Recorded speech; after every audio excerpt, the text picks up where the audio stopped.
Responsable de rayon en librairie, 1365 € par mois. Militaire du rang, cuisinier, 1600 € par mois hors prime de mission. Étudiant en master génie civil, 1400 € par mois. Je suis vraiment pas fan des ETF à effet de levier parce que quand tout va bien, voilà, vous êtes un génie. Quand tout va mal, ça part très très vite dans le mauvais sens. D'ailleurs, une autre technique que je recommande fortement lorsqu'on est juste sur le budget, c'est de prendre des... Bonjour à tous, bienvenue dans une nouvelle analyse de patrimoine. Aujourd'hui, j'analyse 3 profils qui sont au SMIC. C'est parti. Du coup, je vous le disais, j'ai 3 profils qui sont au SMIC et donc on va voir ce qu'ils arrivent à faire avec des moyens quand même assez réduits. Le premier, c'est quelqu'un qui a 25 ans. Ces mots, j'épargne et essaye de constituer un apport pour reprendre une librairie. Ce qui est un projet assez noble. Du coup, patrimoine brut, 6203 €. Vous le voyez, actions et fonds, un peu de liquidité, un peu de compte bancaire. Il n'y a pas beaucoup de gras, hein, évidemment, avec un petit budget comme ça. Et il y a quand même un peu de crypto. Et la note Finari, elle, est plutôt très bonne, excellente, même 91 sur 100. Du coup, le profil, c'est un responsable de rayon en librairie. Il gagne 1365 € par mois, âgé de 25 ans, en couple, pas d'enfant. Et il a en plus une prime d'activité de 100 €. Mon objectif, épargner et essayer de constituer un apport pour reprendre une librairie. C'est intéressant de savoir dans quelle ville tu es. Si tu regardes la vidéo, n'hésite pas à nous le dire. Et peut-être d'avoir un peu plus d'informations financières sur le projet. Tu vois, combien ça va coûter, le projet global, combien tu vas devoir mettre d'apport, combien tu peux générer. Est-ce qu'il y a un BP en fait? Parce que c'est dur d'ouvrir une librairie aujourd'hui. C'est dur de vivre simplement de la vente de livres. Pas mal étudié le sujet par ailleurs. Et c'est vrai que j'ai l'impression que ces librairies qui marchent, c'est des librairies qui sont sur des niches ou alors les librairies qui vendent des produits annexes. Mais donc voilà, assez curieux d'avoir un peu plus d'infos sur le business plan. Tu nous as partagé ton cash flow et du coup, on voit que, alors il y a évidemment tes revenus, comme tu nous as annoncé. Derrière, tu as une grosse partie qui part dans les investissements. Je rappelle que le taux d'épargne en France, on est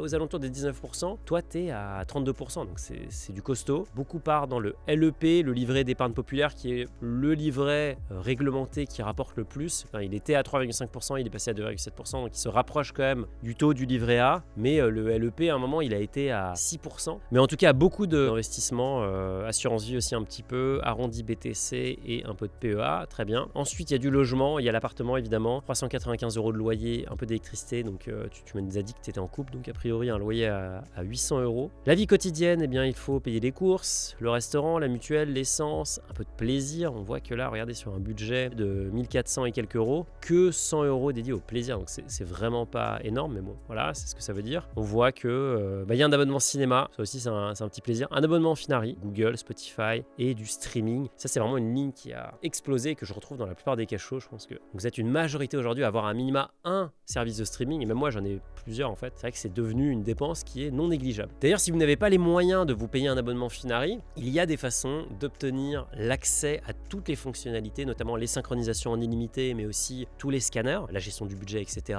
C'est très simple, vous parrainez des amis. C'est-à-dire que vous les invitez sur l'appli, ces amis connectent 2 comptes et à chaque ami qui fait ça, vous débloquez un mois de Finari Plus gratuit. Et donc vous invitez 5 amis qui font ça, vous avez 5 mois gratuits. Et d'ailleurs, vos amis aussi obtiennent un mois pour eux, donc c'est vraiment gagnant-gagnant. Donc n'hésitez pas à le faire et on vous mettra le lien dans la description si ça vous intéresse de parrainer. Côté stratégie, on l'a vu, tu as ton PEA, tu mets sur le MSCI World ou le LEP quand trop surévalué comme actuellement. Bon, alors ça, moi je suis pas très fan de ce genre de réflexion parce qu'en fait le MSCI World, j'ai envie de dire en all-time high probablement 15% du temps. Donc comment savoir quand il est surévalué? Très difficile, tu vois, regarde. Est-ce que là, il était surévalué? Alors peut-être, hein, mais en fait, quelques années plus tard, ce prix a été largement dépassé. Donc voilà. Le principe du DCA, c'est soit tu es passif et dans ce cas-là, tu investis tout le temps, soit en fait tu times le marché, mais dans ce cas-là, c'est plus du DCA. Donc voilà, je suis pas forcément fan de ça. Côté crypto, tu fais 100 €, 70% de BTC et 30% de testing et d'arrondi hebdomadaire avec Bitstack, entre 5 et 10 € par semaine. Bitstack que je salue. Et puis ensuite, tu mets 100 € par mois sur une assurance vie avec un versement programmé. J'investis mes primes via mon PE, plan d'épargne entreprise. J'épargne environ entre 200 et 300 € sur mon LEP. Des réceptions de mon salaire, j'ai souvent besoin de piocher 100 € dedans en fin de mois. Ça, c'est vraiment pas mal ce réflexe d'épargner tout de suite. D'ailleurs, vous pouvez mettre en place des virements automatiques puisqu'on ne peut pas dépenser l'argent qu'on n'a pas. Et d'ailleurs, une autre technique que je recommande fortement lorsqu'on est juste sur le budget, c'est de prendre des cartes de débit et pas des cartes de crédit parce que le plafond, on le dépasse très vite et les agios coûtent très cher. Les banques acceptent de vous rembourser les agios de temps en temps, mais sinon, c'est quand même une bonne partie de leur business, donc à éviter vraiment à tout prix. Question, à part essayer d'augmenter mon revenu, quelles sont les autres optimisations possibles? Comment constituer un apport pour reprendre pour une librairie. On va regarder ton profil Finari avant de te répondre. Assez intéressant, il y a vraiment des vagues. On voit que les salaires arrivent, puis après ça descend, ça remonte, ça descend. Mais sur le long terme, ça monte quand même assez rapidement. Du coup, côté actions et fonds, alors tu as du Esalia, ça c'est de l'épargne entreprise. On voit que tu as 2 fonds. Bon, malheureusement, tu peux pas vraiment les choisir. Tu as ton PEA avec 3 MSCI World, l'Amundi, le iShares et le Leveraged. Peut-être que là, tu peux faire une première optimisation puisque je crois que c'est le nouvel Amundi, ça.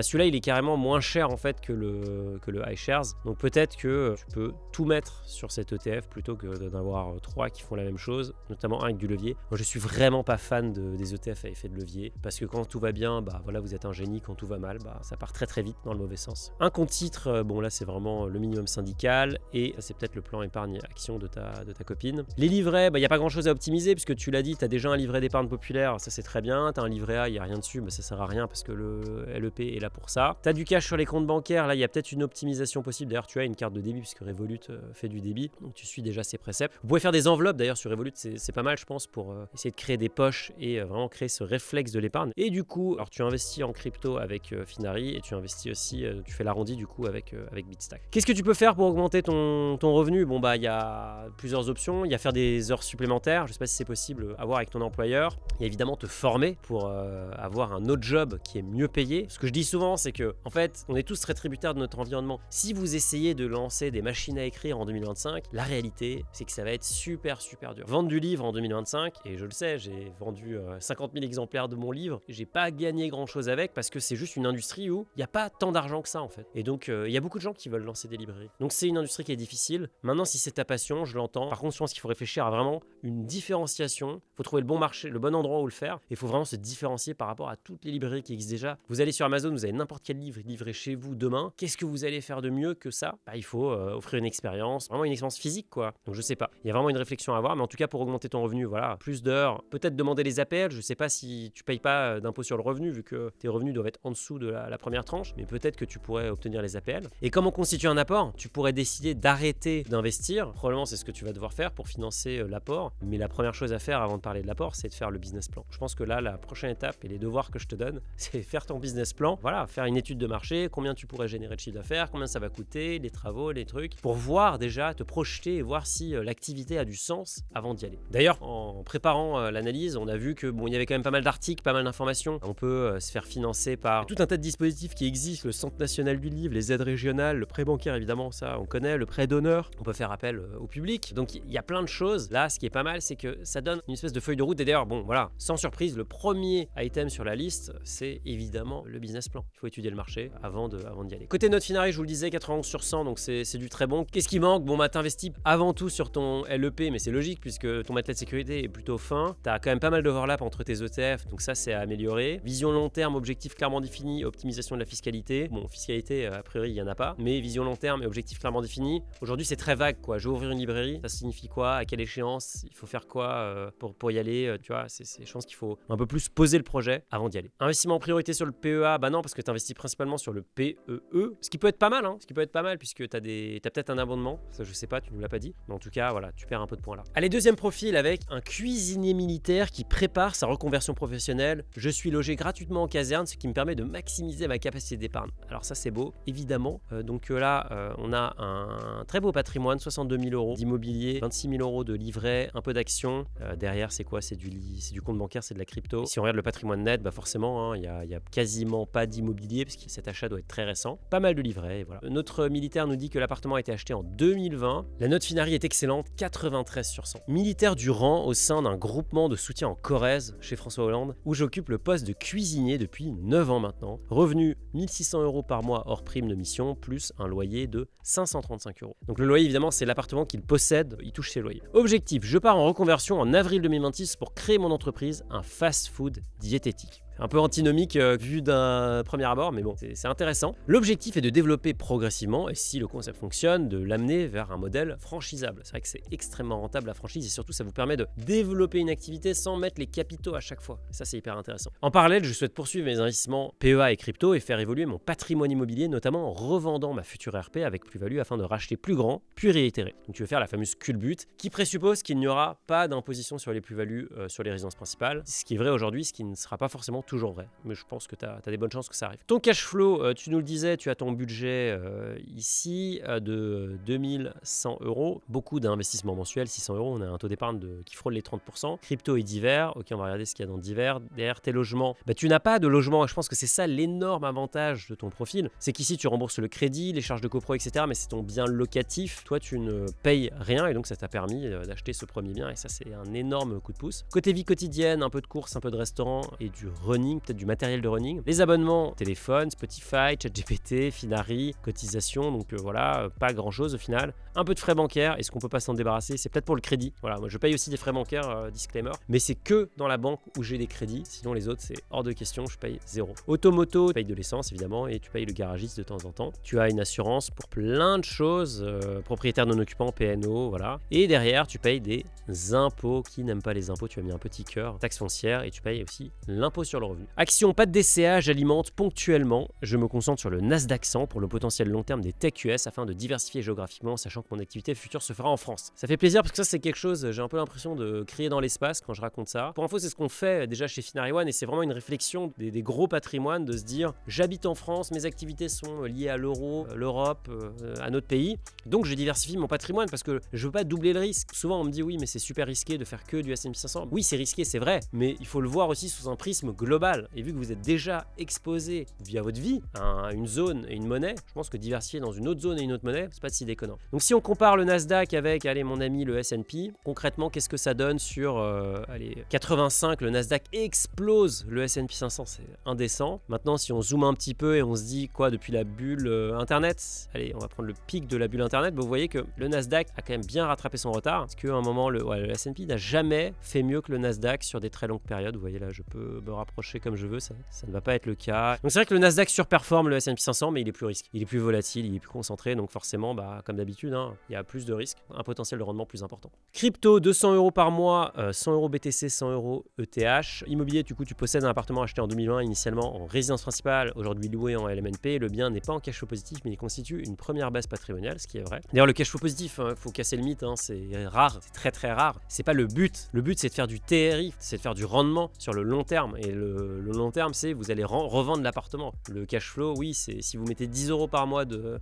surplus, ça ne changera rien à l'équation économique. Ce qui compte c'est vraiment le rendement de l'opération. Cash, je conserve une réserve de liquidité importante à la fois en vue d'un nouvel investissement immobilier dans les mois à venir et pour constituer l'apport de mon entreprise. Une fois ces opérations stabilisées, mon objectif sera de réduire progressivement le surplus de mon livret A vers mon PEA tout en conservant un matelas de sécurité d'environ 6 mois. Bon c'est nickel, il applique exactement les préceptes Finari, il n'y a rien à dire. Penses-tu que ma stratégie actuelle est suffisamment diversifiée? Eh bien écoute, on va aller voir ton Finari pour regarder dans le détail. Déjà si je regarde ça sous une version camembert, mais on peut mettre aussi le patrimoine net, c'est plus parlant. On voit que c'est quand même déjà très diversifié. Alors il y a du cash, mais ce cash, si tu m'avais pas dit que tu avais un projet et compagnie, évidemment j'aurais flagué ça comme un souci. Aujourd'hui c'est du stockage, donc il y a vraiment pas de sujet à mon sens. Si on regarde dans le détail, ton bien immobilier, tu nous en as parlé, tu as 31 € de cash flow négatif, c'est anecdotique, vraiment, ça peut largement les compenser. Alors tu as un livret A, tu pourrais tenter le LEP, à vérifier si tu es sous le seuil. À mon avis, tu es vraiment ric-rac. Moi j'irais vérifier, le taux serait un peu meilleur et le taux du livret A risque de rebaisser. Donc le LEP sera un peu le dernier des Mohicans. Par contre, tu peux que mettre 10 000 € dessus, donc ça remplacerait pas complètement le livret A. Côté actions et fonds,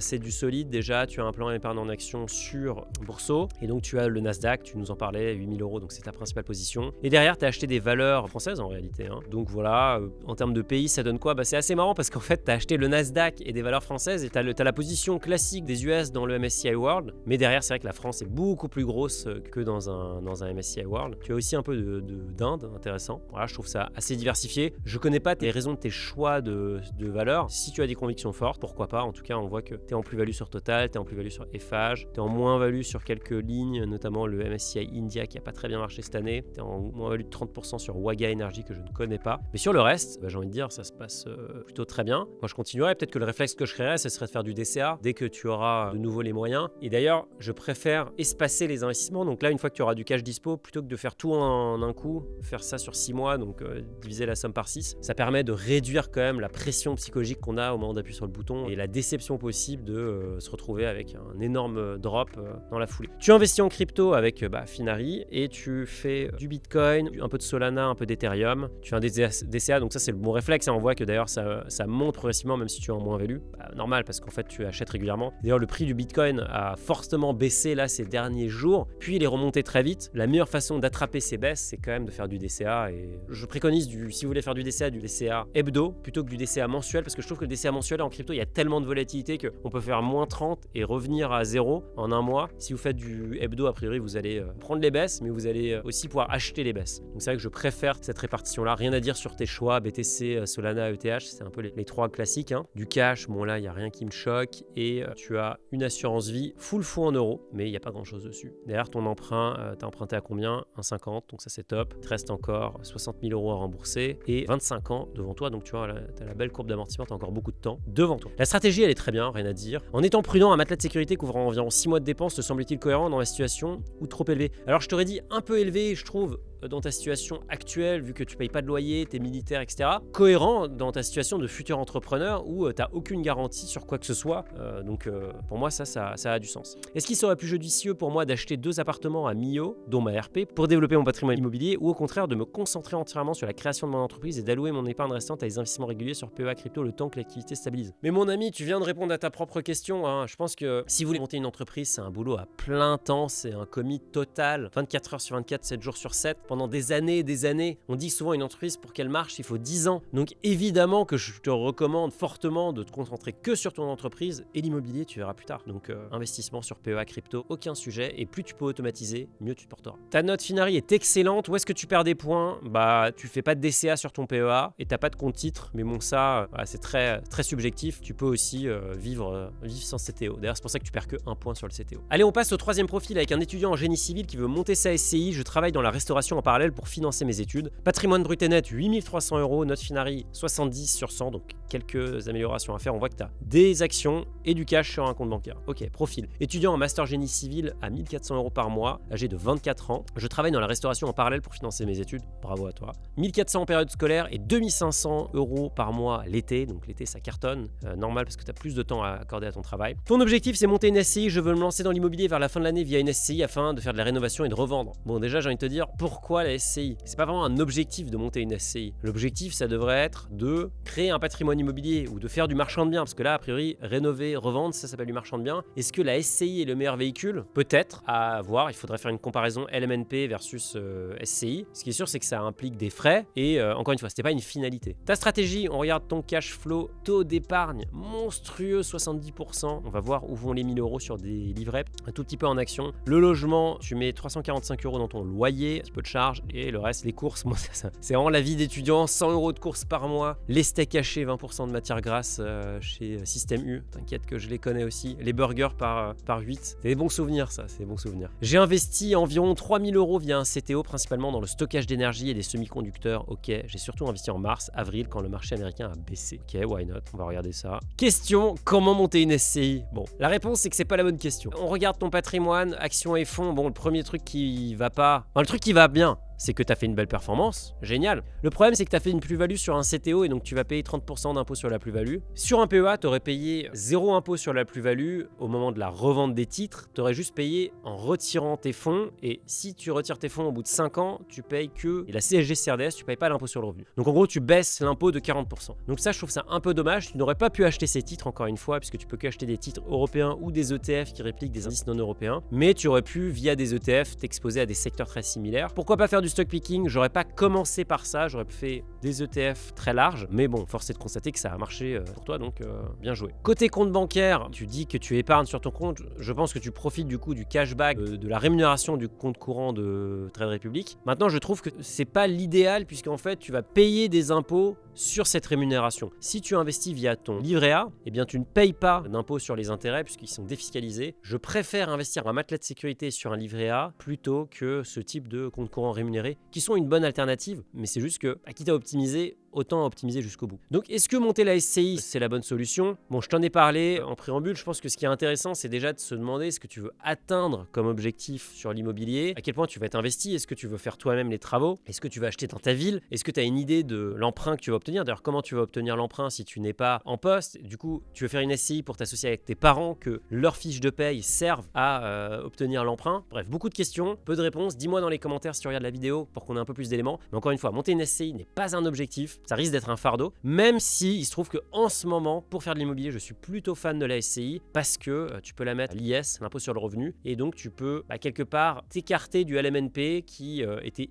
incroyable pendant des années, là est devenu un peu moins bien avec la dernière loi de finances et risque d'être encore raboté régulièrement. Et d'ailleurs, je te recommande d'aller voir la vidéo que j'ai faite avec Axel Paris qui lui a commencé à investir en étant étudiant. On va vous mettre le lien dans la description, comme ça vous irez voir, mais je pense que c'est le cas d'école de ce qu'on peut faire lorsqu'on va optimiser tout dès le plus jeune âge en s'associant notamment avec ses parents via une SCI. Pour le scoring, où est-ce que tu perds des points? Bon, il y a pas mal de sujets, il n'y a pas de PEA, il n'y a pas d'ETF, du coup il n'y a pas d'overlap sur les ETF, les frais du coup ratés, pas de DCA, le stock picking largement plus de 20%, tu n'as pas pris date sur une assurance vie, la vision long terme, les objectifs clairement définis et l'optimisation de la fiscalité, on est plutôt aux abonnés absents. Donc il y a une très bonne base, maintenant il y a encore un peu de boulot, mais bon, je me fais aucun souci sur ta capacité à aller optimiser et surtout aller faire un projet immobilier. Ça m'intéresserait de faire le débrief dans un an, par exemple quand tu auras acheté ton premier appartement. Voilà 3 profils au SMIC, j'espère que ça vous a aidé, j'espère que ça vous a intéressé. Si vous voulez que j'analyse votre patrimoine, envoyez-moi profil via le lien qui est dans la description. Et sinon, je vous souhaite des bons investissements et je vous dis à la semaine prochaine. Ciao.